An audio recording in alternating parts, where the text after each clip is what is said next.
सकाळपासून एवढा त्रास द्यायला लागले तरी पण तू काय रिॲक्ट केला नाहीस. आत्ता तर मी तुझा मोबाईल पण हिसकावून घेतला तरी पण तू काय बोलला नाहीस. काय झालंय तुला? दादा, मला सांगणार नाहीस तर तू कोणाला सांगणार आहेस?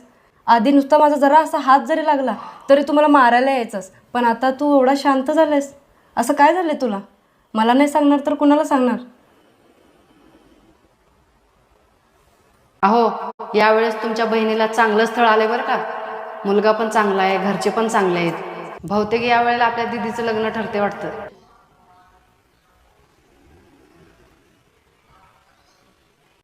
अहो, काय झालं, तुम्ही खुश नाही का? खुश तर खूप आहे, पण बहीण जोपर्यंत घरात आहे तोपर्यंत सगळं ठीक असतंय. पण आज बहीण सोडून जाते या विचारानेच कसं तरी होतं. दीदी, माझं खरंच काही चुकलं असेल तर मला माफ करा.